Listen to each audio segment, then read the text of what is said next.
안녕하세요 여러분, 수익률 상승에 도움을 드리고 싶은 헬퍼입니다.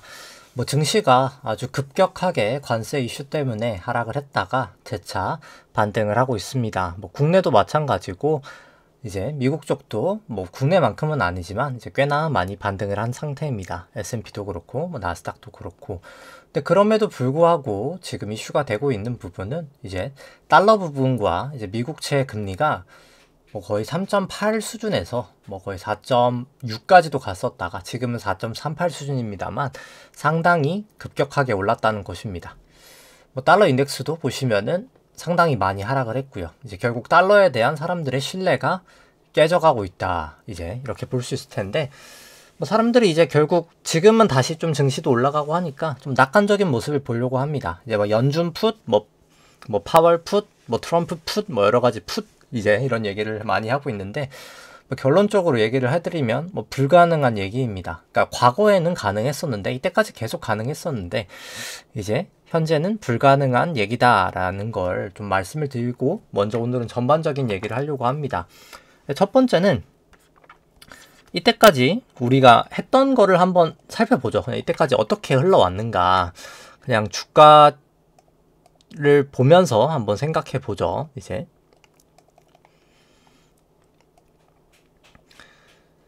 이제 2000년도, 2008년도 이제 이렇게 위기가 있었죠. 이때는 이제 어떤 행동을 했냐라고 하면은 그냥 단순하게 이제 M1, M0, 이제 M1이라는 이런 통화량 자체를 그냥 증가시켰습니다. 그래서 결국 단기적으로 위기가 좀 극복이 되는 모습을 보였지만 결국 예대율이 다 차면서 무너지게 됩니다. 상세한 설명은 조금 이따 더 자세히 드리도록 하고요. 이때 이제 예대율이 100백이 되면서 시장이 무너지게 됩니다. 그래서 이때부터 했던 게 그럼 우리가 이제 어떻게 해야 될까? 예대율이 100이네. 이제 이렇게 해서 그러면 이제 QE 양적 완화를 한번 해보자 라고 해서 기준금리도 제로금리로 낮추고 양적 완화라는 그런 돈을 찍는 플레이를 하게 됩니다. 이렇게 쭉 이때까지 이런 생활을 해왔던 거고요. 근데 이제 이 시점 부근에서 22년 5월 이 시점 부근에서 그게 이제 어렵다는 거를 깨닫게 됩니다. 그래서 어떤 현상이 일어나냐? 그럼 이제 QE는 못하게 됐네. 그래서 이제 이렇게 됐을 때는 결국 우리가 할 수 있는 거는 재정정책이다 라고 해서 재정정책을 아주 폭풍적으로 쓰게 됩니다. 재정정책을 쭉 하다가 이제 결국 다시 이제 위기가 오게 됩니다. 지금 이 위기는 이제 뭘까? 이제 이런 상황이거든요. 이 재정정책 안에서도 또 한 번 또 약간 이슈됐던 부분은 이제 스텔스 QE라고 해서 QE긴 QE인데 스텔스 QE라고 해서 재정정책을 하는 이제 재정부에서 하는 QE가 결국 RRP라는 이 자금을 T빌 단기국채로 옮기는 그런 행동을 했었습니다. T빌로. 그래서 이건 이제 개괄적으로 이때까지 이제 이렇게 왔었다의 얘기인 거고 이제 좀 상세하게 좀 일단 설명을 해드리려고 합니다. 그래서 이제 왜 이제 이런 현상이 이제 결국은 이제 못한다는 결론이거든요. 이제 왜 못하냐면은 첫 번째 일단 그러면 통화정책과 결국 문제를 해결하려면 통화정책과 이 재정정책 두 가지를 쓸 수가 있습니다. 통화정책은 결국 중앙은행이 하는 거고 재정정책은 이제 나라에서 하는 거죠. 첫 번째 통화정책은 이제 기준금리를 왔다 갔다 하는 겁니다. 기준금리를 왔다리 갔다리. 두 번째는 이제 이건 QE나 QT인 거죠. 그래서 돈을 푸는 데 중점을 두니까 QE가 된다라고 보시면 되겠죠. 재정정책은 단순하게 이제 국채를 찍어서 투자를 하는 거죠. 이제 경제 활성화를 시키는 거다. 이제 결국 하나가 있는 거죠. 재정정책으로서는. 근데 이렇게 됐는데 이제 이 세 가지가 사실 다 이제 쓸모가 없는 상태가 돼버렸다가 결론입니다. 이제 그러면 이제 왜 안 되는지를 이제 설명을 드려야 되겠죠. 일단 첫 번째 기준금리. 기준금리는 왜 내리고 왜 올릴까라고 했을 때 경기가 침체됐을 때 사람들이 이제 공통적으로 최근에 하는 말은 그럼 금리 내려야지. 이제 이렇게 관세 됐으니까 대한민국 금리 내려야지라고 하는데 이게 항상 그렇게 효과가 있는 것은 아닙니다. 이제 효과가 있으려면은 결국 예대율이 낮아야 돼요. 이게 결국 대출이 더 나갈 수 있어야 되는 겁니다. 근데 중요한 거는 지금 이 예대율이 다 찼습니다. 뭐 그냥 예대율 지표를 한번 살펴보시면은 예대율이 다 찼어요. 이제 국내보다 사실 이건 국내를 봐야 되는데, 왜냐면 미국 쪽 같은 경우에는 이제 예대율이라는 거 대신 이제 SLR이라는 걸 사용합니다. 왜냐면 이제 QE를 하기 때문에 예대율이 맞지가 않거든요. 이제 그래서 보시면은 결국 우리나라 예대율을 이렇게 살펴보면은 이게 그냥 일반 은행뿐만 아니라 이제 이금융까지 다 합친 예대율입니다. 예대율이 상당히 낮았었다가 이제 88까지 다 찬 상황입니다. 이제 그런 상황에서 이게 긴 시계열에서는 뭐 이렇거든요. 그래서 결국 그런 상황에서 금리를 내리면 어떻게 될까라고 했을 때, 결국 기준금리를 내렸을 때 우리가 기대되는 효과는 그냥 단순하게 이자율이 떨어지는 게 아니라 대출이 증가하는 겁니다.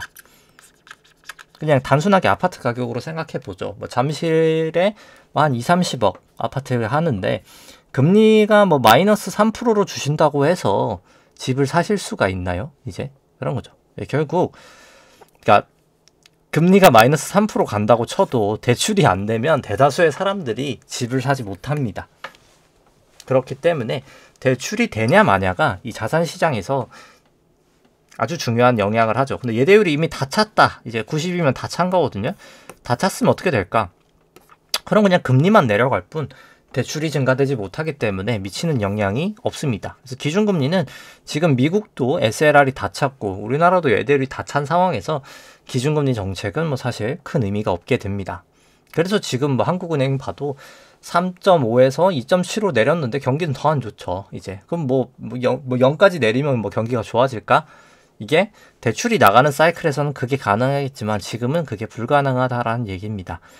두 번째 이제 QE, 이거 부분은 뭐 사실 옛날부터 참 얘기를 많이 드렸었는데 이것 같은 경우에는 이것도 뭐 똑같이 SLR 때문에 안 된다라고 말씀을 많이 드렸었습니다. 그래서 뭐 그냥 처음 보시는 분들도 있으니까 다시 한번 오늘 설명을 하면은, 그 QE를 하는 게 어떤 구조냐라고 했을 때 이제 연방준비은행이, 그러니까 뭐 연준은 아닐 수도 있고 뭐 어디든 상관없죠. 뭐 ECB가 됐든 뭐 BOJ가 됐든 어느 중앙은행이 국채를 이렇게 100을 매입을 한다라고 쳤을 때 누군가가 팔았겠죠. 이제 누군가라고 치죠. 누군가가 팔았을 겁니다. 그 누군가는 국채가 마이너스 100이 됐을 거고요. 현금이 100이 증가해서 이제 대차는 없어졌을 겁니다. 그럼 이 현금은 결국 은행 시스템으로 들어가죠. 이제 뭐 현찰로 들고 있지 않는 이상. 그럼 은행에 예수부채로 100이 되는 거고, 은행은 제 돈이지 은행 돈 아니잖아요. 그쵸? 여기서 은행이 자산이 지준이라는 게 이제 100이 증가되게 됩니다. 이게 지급준비금인 거예요. 그럼 이 지준이 결국 다시 연준의 지준으로 이렇게 100이 증가돼서 양쪽 완화는 사실 이렇게 돈이 그냥 돈다는 표현보다는 그냥 꼬리표가 바뀌는 그런 수준밖에 안 되는 겁니다. 그래서 뭐 어찌됐든 간에 그러니까 이런 식으로 사실 양쪽 완화를 해왔었는데, 근데 이상한 현상이 이제 이때부터 나타납니다. 21년 5월 정도죠. 이때부터 이상한 현상이 나타나는 거죠.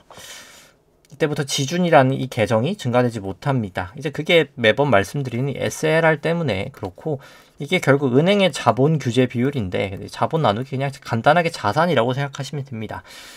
이게 GSIB라고 해서 이게 5%를 넘어야 되는데 양쪽 하나를 계속하면 자본은 그대로지만 자산이 이렇게 증가할 겁니다. 지준은 자산으로 잡히니까요.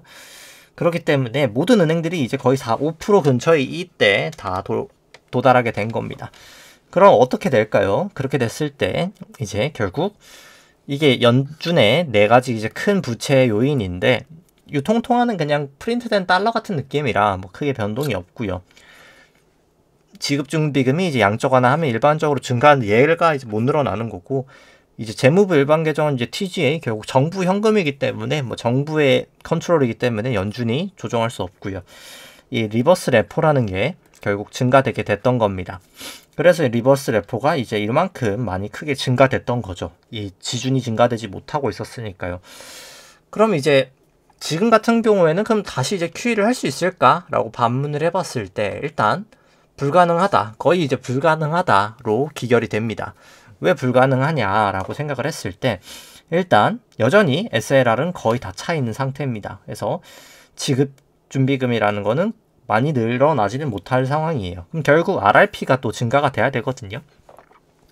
그럼 만약에 이 상태에서 RRP를 증가시키면서 QE를 하면 어떤 현상이 나타나냐면 이런 식으로 갑니다. 결국 국채가 다시 100이 가니까 연준이 104주니까 장기금리는 내려올 겁니다. 이제 장기금리는 내려와요. 이제 미국채 10년물은 내려갈 거예요. 10년물 금리는 내려갈 겁니다. 강제로 사줬으니까. 누군가 이제 결국 이렇게 사는 계정이 아니라 결국 이게 RP라는 게 이제 늘어나면서 이렇게 되는 거예요. 그러니까 누군가는 국채를 팔았겠죠.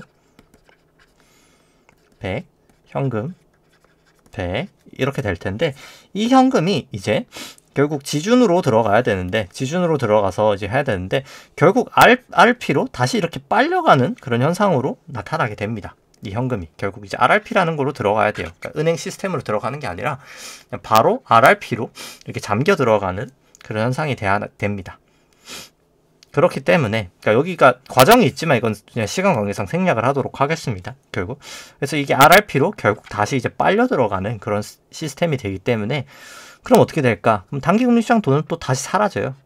그러면 단기금리는 올라가게 되고 장기금리는 이렇게 내려가는 커브가 역전되는 현상이 나서 불가능한 얘기입니다. 그러니까 결국 그러니까 QE도 못해요. 그러니까 할 수는 있겠지만 금액이 아주 제한적일 겁니다. 지금 그러니까 결국 QT를 지금 제대로 안 한 상태에서 QE를 이제 할 수가 없다는 거죠. 그러니까 물을 비우지 못한 상태에서 물을 다시 채울 수는 없잖아요. 컵에. 지금 그런 상황이다. 결국은 이제 국채 이슈죠. 이제 그래서 이때까지 이제 국채를 많이 찍었던 거예요. 이 시절부터 이제 코로나 사태 때부터 국채를 많이 찍었던 건데, 근데 그 국채도 사실 이제 한계에 도달했다라고 보시면 될 것 같습니다. 그러니까 미국채가 이게 뭐 오류가 나는지 아무튼 금리는 안 뜨고 있는데 보시면은 코로나 때 이제 국채 발행을 뭐 어마무시하게 합니다. QE를 제외하면은 미국 GDP에 그 당시에 순발행이 20%예요. 미국 GDP의 20% 되는 돈을 정말 천문학적으로 찍어냅니다. 근데 QE가 그 당시에 되게 많이 했었기 때문에 QE가 보시면은 뭐 총 합으로 보면은 뭐 거의 3조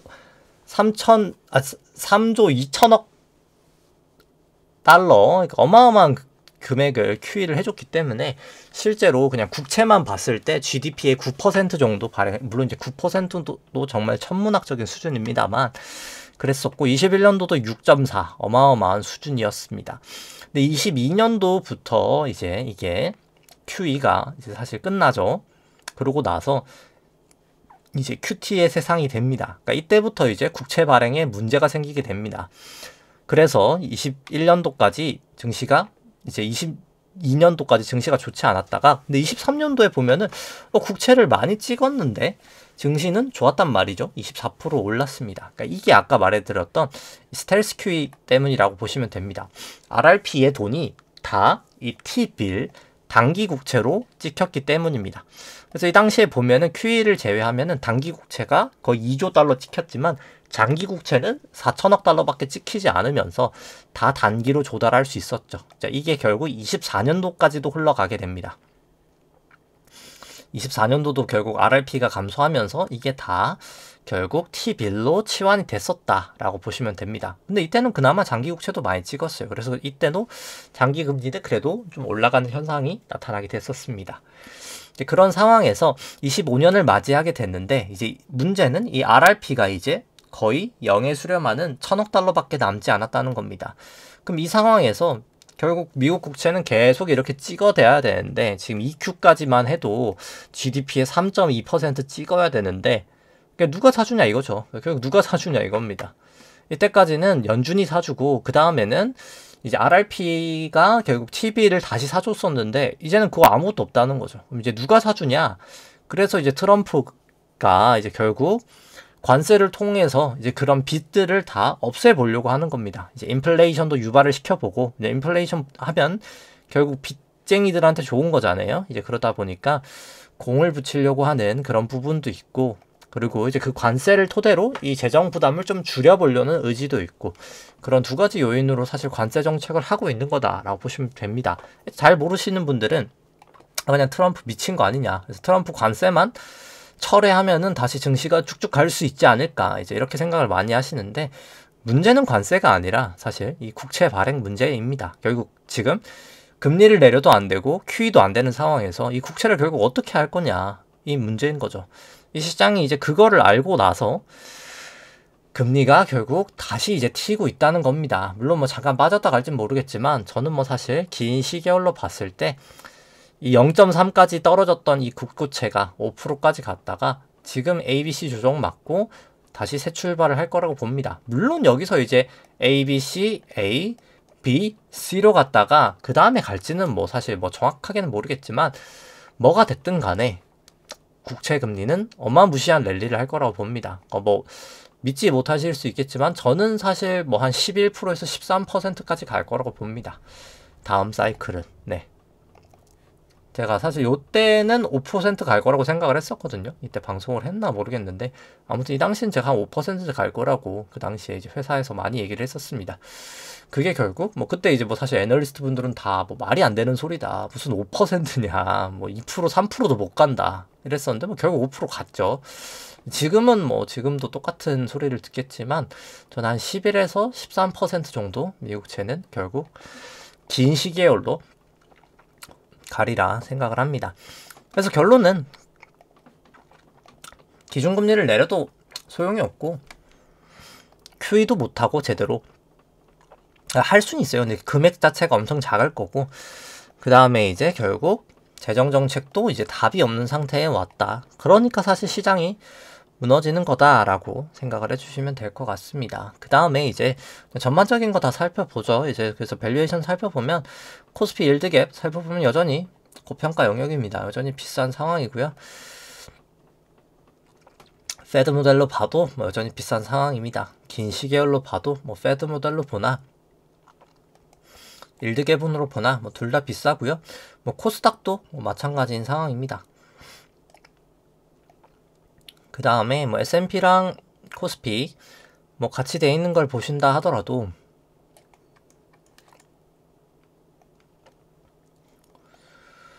뭐 오히려 페드 모델로 봤을 때, 아니 일드갭으로 봤을 때는 국내가 더 비싸 보이고요. 솔직히 이제 그만큼 이제 성장률이랑 수익률이 많이 떨어지는 거죠.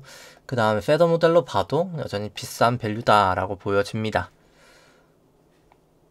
간단하게 이런 건 넘어가죠. 그 다음에 이제 실질금리, 기대 인플레이션 살펴보면, 이제 미국 같은 경우에는 기대 인플레이션은 큰 변화가 없지만 실질금리가 이제 대폭 상승하고 있습니다. 결국 돈의 가치가 이제 점점 높아지고 있다는 얘기라고 보실 수 있겠죠. 이제 결국 금융시장 전체의 문제입니다. 이제 결국 이게 제가 뭐 미국을 예시로 얘기를 드렸지만, 뭐 미국만의 얘기가 아니에요. 결국 전 세계가 이때까지 그냥 돈 없으면 돈 찍어서 가고 그냥 은행 대출 받아가지고 그냥 다 레버리지 파이어 했었는데, 이제 그 시장이 사실 결국 이제 디 엔드, 끝이 나는 그런 상황이 사실 됐다라고 보시면 될 것 같고요. 기대 인플레이션 국내 쪽도 뭐 살짝 빠지고 있고, 실질금리도 빠지고 있지만 뭐 사실 이제 더 빠질 룸이 없어요. 그러니까 여기서 뭐 금리 이제 더 뺀다 이런 분들이 있는데, 실질금리가 이제 여기서 우리나라가 도대체 QE도 안 왔는데 어떻게 더 내려갈 것이며, 물가가 이제 그러면 이제 2%가 아니라 1%로 찍어야 되는데 지금 물가가 여전히 계속 2% 위에 있는데, 이게 어떻게 더 내려갈 수 있냐는 거죠. 기준금리를 그러면 이제 여기서 50 내리면은 갑자기 물가가 이제 1.5가 돼야 된다는 논리인데, 그럴 수가 있을까요? 이제 그러니까 금리를 내리는데 물가가 내려갈 수가 있을까요? 이제 오히려 이제 말이 안 되는 소리라고 생각을 합니다. 이제 그 다음에 뭐 부동산 쪽 같은 경우는 참고 삼아 보시면 될 것 같고, 뭐 PIR 여전히 뭐 내려오긴 했습니다만 높은 상황이고, 뭐 미국 쪽도 PIR 뭐 우리나라보다 더 심각합니다.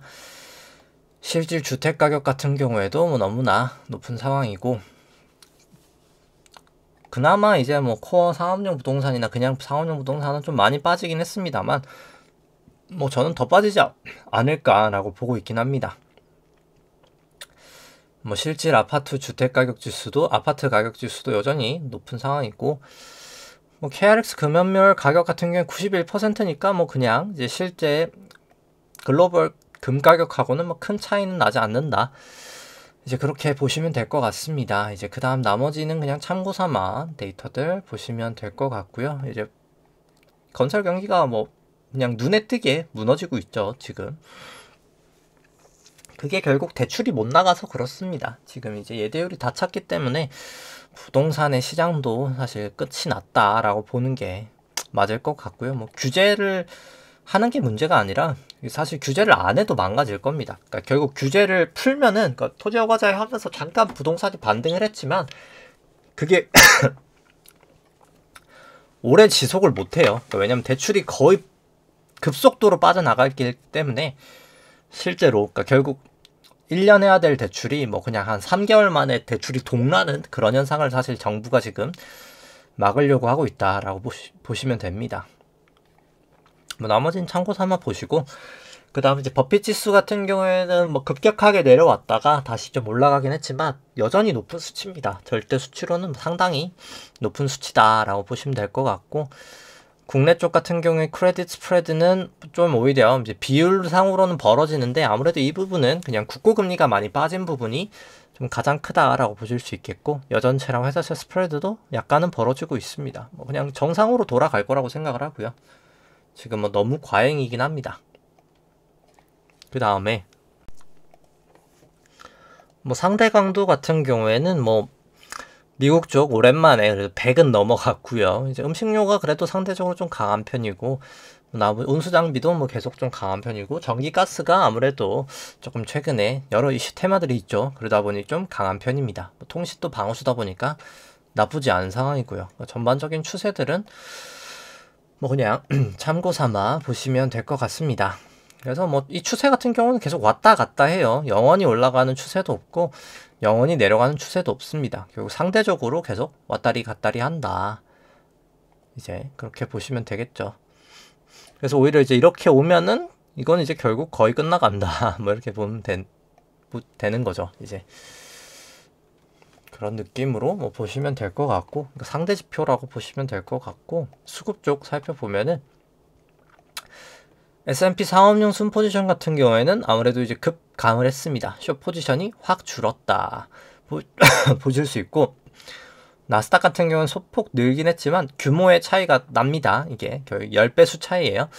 그래서 전반적으로는 숏 추세가 확 감소가 됐다라고 보실 수 있겠고 뭐 삼성전자 같은 경우는 밸류 여전히 비싸다라고 봅니다. 이제 PBR이 낮아서 뭐 사람들이 싸다 뭐 이러는데 성장률이랑 할인율이 뭐 그때 같지 않아요. 결국 이제 성장률과 이제 수익성 ROE랑 뭐 이런 게 과거 대비해서 훨씬 안 좋기 때문에 그러니까 밸류로 계산해 보면 상당히 좋지 않습니다. 그 다음에 이제 코스피 3월 선물 만기 이후로부터 외국인 같은 경우는 거의 8조 가량 지금 엄청나게 매도 중이고 선물도 거의 뭐 3조 가량 매도 중입니다. 올해 연초부터 현물 15조 정도 매도를 했고요. 선물도 한 6조 정도 누적 기준으로 매도를 한 상태입니다. 긴 시계열로 봐도 좋지 않습니다. 그래서 참 수급은 계속해서 좋지 않다라고 좀 보여지고요. 신용잔고 대비해서 코스피도 여전히 뭐 높은 수치입니다.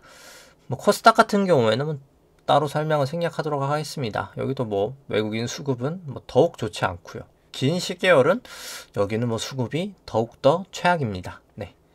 그 다음에 이제 신용잔고 대비해서 코스닥도 여전히 아직은 높은 상황이고 전에 방송했을 때가 한 3일 정도 됐었을까요? 이제 그래서 뭐 신용잔고 같은 경우에 한 6천억 가량 이제 감소가 된 한 16조 3천억 정도 지금 되고 있습니다.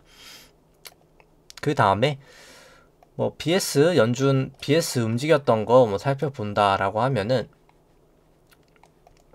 지준이 좀 많이 늘었습니다. 이제 그 부분은 이제 좀 RRP가 감소가 돼서 그렇고요. 이제 그래서 이제 온 RRP가 사실 거의 바닥을 쳐 있습니다. 정부 현금도 이제 부채 한도 협상 때문에 한 3천억대까지 좀 많이 감소가 되어 있고요. 그래서 아무래도 이제 금리가 튀니까 연준도 좀 불안해서 이제 QT를 안 하고 오히려 약간 좀 40억 가량 40억 달러 정도 지금 좀 증가가 된 순자산이 모양새다라고 보실 수 있겠고 이제 운임지수들 살펴보면은 결국 컨테이너 SCFI 살짝 감소가 됐고, 그 다음에 이제 BDI 같은 경우는 좀 큰 폭으로 좀 감소를 한 상황이다라고 보실 수 있겠습니다. 조정 기준금리는 오히려 올라가고 있어요, 이제. 그래서 이게 지금 사실 기준금리가 이만큼 더 낮다라고 보시면 돼요. 사실 지금 그래서 미국 기준금리는 지금 이 조정 기준금리 수준이다. 그리고 3.58 정도 수준이다라고 보시면 돼요. 그래서 지금 물가가 안 잡히는 거예요. 지금 물가가 안 잡힌 지 거의 몇 년이죠? 한 5년 됐죠? 지금 5년 동안 2% 밑으로 내려오고 있지 못한 상황입니다. 지금 미국 물가 같은 경우에는. 그 다음에 연준 순유동성하고 S&P의 움직임을 봤을 때 뭐 결국 따라잡았죠. 결국 이 순유동성으로 주가는 회귀될 거다라고 말씀을 드렸고 실제로 결국 회귀로 되고 있습니다. 근데 이제 더 회귀가 될 거예요. 쭉쭉 빠져나갈 겁니다. 사실 이제 그렇게 될 거다라고 얘기를 드릴 수 있을 것 같고, 나머지 지표들은 뭐 다 천천히 한번 보시면 될 것 같고, 뭐 미국 예대율이 이렇게 70%인 거는 QE로 돈 들어온 거는 대출이 못 나가기 때문에 미국은 그래서 이제 2008년도 이후로에는 예대율을 쓰지 않고 SLR이라는 규제를 사용하고 있다. 이제 이렇게 보시면 될 것 같고요. 그 다음에 이제 뭐 나머지 쭉쭉쭉쭉 다 지나가면서 그냥 참고 삼아 보시면 될 것 같습니다. 뭐 미국 국채 쪽 데이터들이 지금 뭐 다 뭐가 오류가 있었나 보네요. 제가 땡겨올 때. 뭐 금 같은 경우가 아무래도 이제 국채 시장이 무너지니까 뭐 계속 그래도 좀 추세가 살아있이 가는 것 같고요. 뭐 다 쭉쭉 내려가서 결국 뭐 통화량 대비해서 S&P 여전히 비싼 거고요. 이제 나스닥도 뭐 마찬가지고요. 여전히 계속 비싼 밸류다 라고 보실 수 있겠습니다. 뭐 매번 얘기를 드리는 이 SFR 빼기 EFFR 금리 계속 높은 구간을 유지하고 있죠. 결국 미국에 돈이 없다라는 시그널을 계속 보내고 있는 겁니다. 결국 계속 돈이 없다. 이제 이게 결국 국채금리, 은행채금리라고 생각하시면 되는데 은행채금리보다 국채금리가 더 높아지는 그런 기현상이 일어나고 있다. 결국 그게 시장에 지금 돈이 없어서 이제 그런 이상한 일이 계속해서 작년부터 특히나 이제 작년 하반기부터 이제 그런 일들이 조금 일어나고 있다라고 보시면 될 것 같습니다.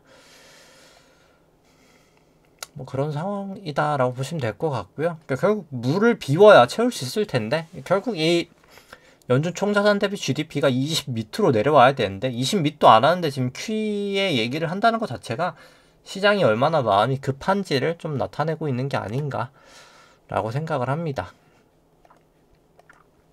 결국 쉽지 않을 거고요. 시장이 아주 긴 시간이 소요될 거라고 생각합니다. 회복을 하는데요.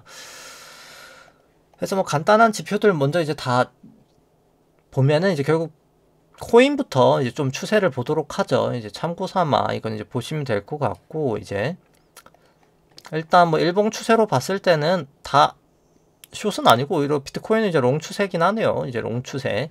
이더리움은 숏, 이제 리플은 좀 애매한. 그래서 일봉 기준으로 해서 살펴보면은 비트코인은 근데 일단 130봉 분봉까지 들어가면은 일단 아직까지는 이제 숏 추세네요. 이더리움 같은 경우에도 아직까지는 숏 추세고, 리플 같은 경우에는 여전히 아직까지는 좀 중립 추세를 나타내고 있고, 뭐 일봉만 살펴보죠. 그래서 뭐 120도 그냥 참고 삼아만 보죠. 뭐 특별할 건 없네요. 이제 그 다음에 이제 일봉으로 살펴보면은 뭐 여기까지는 가지 않을까 싶습니다. 그래서 볼린저 50 상단까지는 최소한 가지 않을까 그렇게 보여지고요.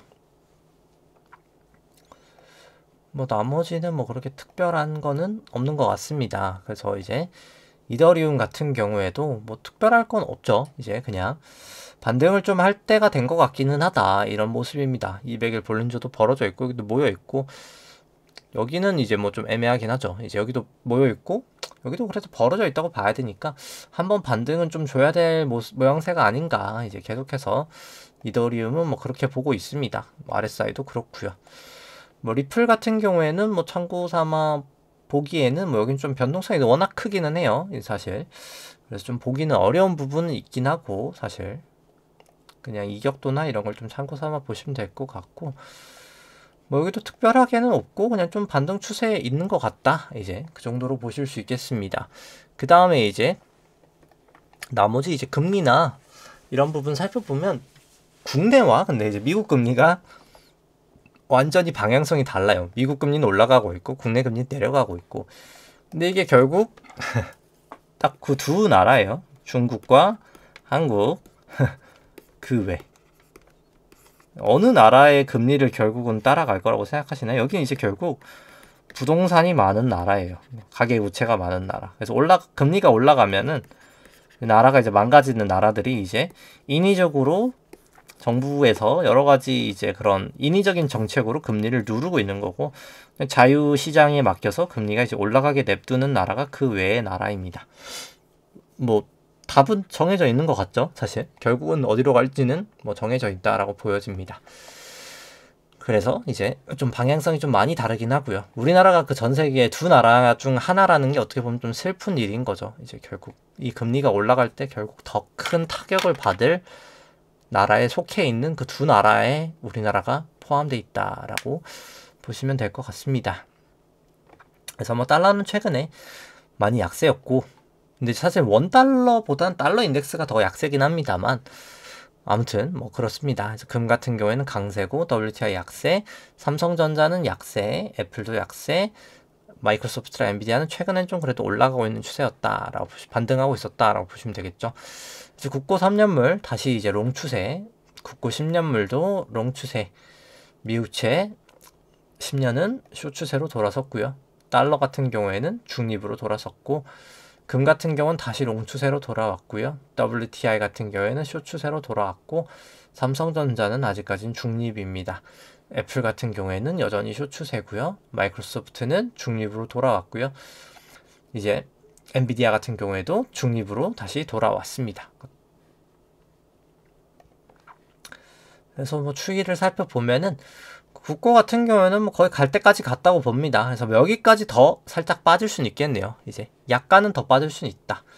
이제 근데 이제 그 약간 빠진 게 정말 이제 고점이다. 이제 그러니까 금리의 저점, 국고채 가격이 고점이 되지 않을까라고 생각을 하고, 이건 뭐 10년물도 마찬가지죠. 이제 약간 더 갈 수 있겠다. 이제 그 정도 수준이다라고 보시면 될 것 같고, 미국채 금리 같은 경우에는 단기적으로 일단 한번 저점을 이렇게 찍었다가 급등을 한 모습에서 지금은 좀 추세가 애매하다라고 보실 수 있겠죠. 지금은 좀 애매하다라고 볼 수 있겠습니다.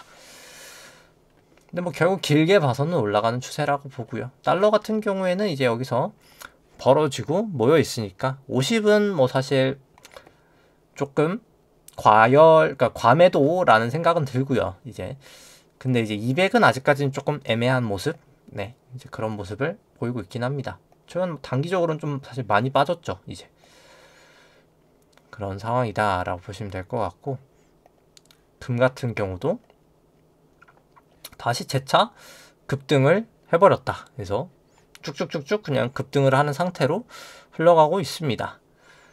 그 다음에 이제 뭐 보시면 여기도 그냥 급등하는 상태로 쭉쭉쭉쭉 흘러갔고요.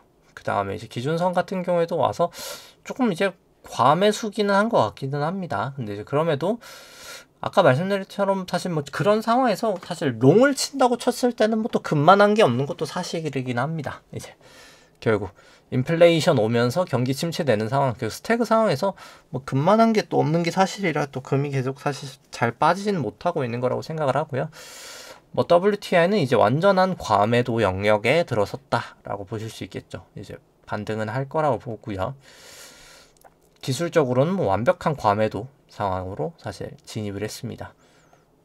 삼성전자 같은 경우는 뭐 그냥 추세가 없어요. 사실 이거는 그냥 볼린저로 봤을 때는. 그래서 뭐 애매한 그런 상황이다라고 보시면 될 것 같고, 애플 같은 경우는 벌어졌다가 이렇게 올라가는, 이제 모이려고 하는 그런 상황이어서 뭐 반등은 약간 더 있지 않을까, 개인적으로는 뭐 그렇게 보고 있긴 합니다. 반등은 약간 좀 더 있어야 되지 않을까, 시간으로도 그렇고 그렇게 생각을 하고, 뭐 여기도 마이크로소프트도 벌어지고 모였다가 조금씩 이제 반등을 하고 있는 그 정도 구간이다라고 보여집니다. 엔비디아도 뭐 마찬가지죠. 엔비디아도 뭐 특별하게 다른 거는 없습니다. 그냥 뭐 똑같은 모습이다. 뭐 미국 주식은 지금 거의 다 비슷한 모습이다. M7 상위주들 하는 거죠, 이제. 그래서 이제 나스닥하고 S&P, 코스피랑 이제 코스닥 살펴보면은 단기 구간은 롱 추세로 조금씩 가고 있습니다.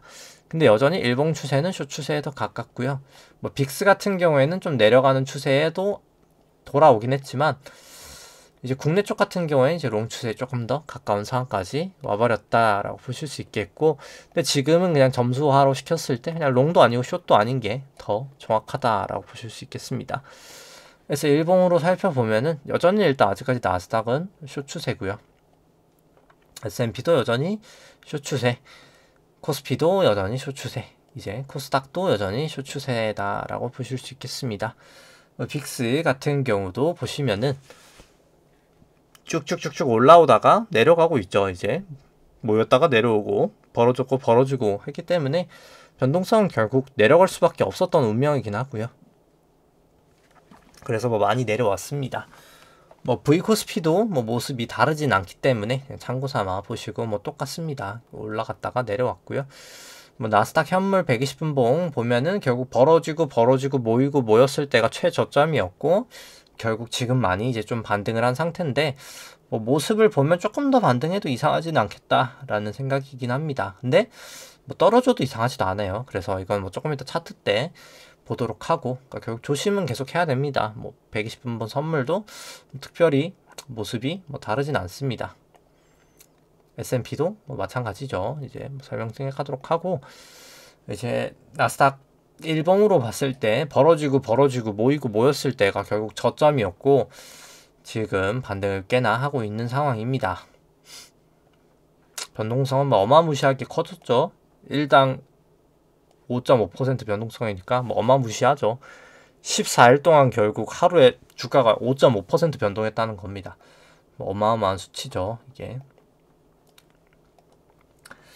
그 다음에 이제 S&P 일봉으로 봐도 뭐 마찬가지다라고 보실 수 있겠습니다. 뭐 특별히 다를 거는 없는 상황이다라고 보시면 될 것 같고, 코스피 120분봉 살펴보면은 여기도 똑같이 벌어져 있고, 그 다음에 반등했고, 벌어져 있고, 반등하고 있고, 모였다가 반등하고 있는 그런 상황이다라고 보시면 됩니다. 결국 뭐 이런 이격을 이용한 그런 것도 결국 정도의 차이지 결국은 맞는다라고 보실 수 있겠죠. 이제 여기도 결국 벌어져 있다가 모이고 있고, 모였다가 다시 이제 벌어지고 있는 그런 상황이다. 이제 결국 그런 상황인 거죠. 이제 그 다음에 이제 코스피 200 일봉으로 봐도 똑같은 거죠. 벌어져 있고 모이고 모였다. 그래서 반등을 지금 주고 있다라고 보실 수 있겠습니다. 그다음 뭐 나스닥 같은 경우도 뭐 똑같은 상황입니다. 뭐 벌어져 있고 모이고 모였다가 이제 반등을 하고 있는 상황이죠.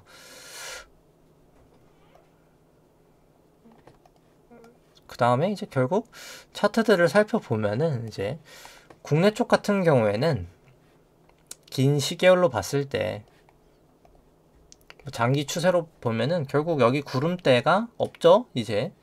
그래서 무너질 겁니다. 여기 52동 평균선에서 항상 버텨왔었는데 이번엔 무너질 거라고 봐요. 결국 어디까지 반등할지 모르겠지만 여기서 이제 이게 무너지는 순간 정말 크게 무너질 겁니다. 그래서 정말 조심하실 필요가 있다고 보여주고, 결국 긴 시계열로 이게 ABC로 해서 크게 뭐 이런 식으로 빠질 거라고 봐요. 이제 아주 긴 시계열로.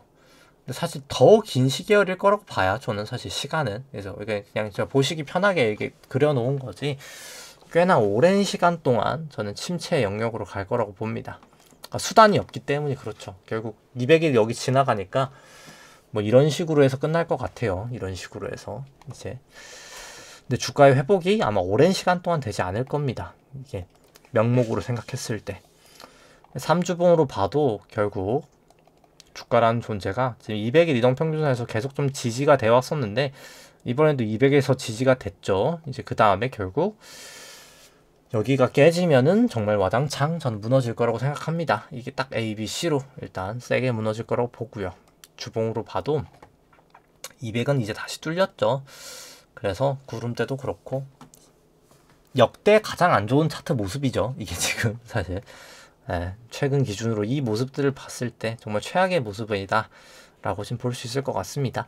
그래서 일봉상 결국 여기 고점을 넘기긴 힘들 거라고 봅니다. 여기 고점을 다시 넘기긴 힘들 거라고 보고, 이게 결국 국내 같은 경우에는 그냥 단발성으로 명박한 한 파동이기 때문에 뭐 지금 반등이 끝났다고 해도 이상하진 않습니다. 그렇기 때문에 이게 결국 뭐 분봉으로 살펴보면 이제 얘를 그냥 이제 한 A라고 보고 A, B, C로 해서 이렇게 반등을 줄 것이냐, 아니면 그냥 A, B, C 이렇게 조정이 끝나고 바로 하락이냐는 모릅니다. 이건 뭐 지나고 봐서 알아야 돼요. 그래서 뭐가 될지는 모르겠지만 이제 여기가 좀 큰 폭으로 이제 요 저점이 깨지고 나면은 아, 여기가 고점이었구나 라고 생각은 하실 수 있을 겁니다. 그러니까 기술적 반등의 고점이었구나.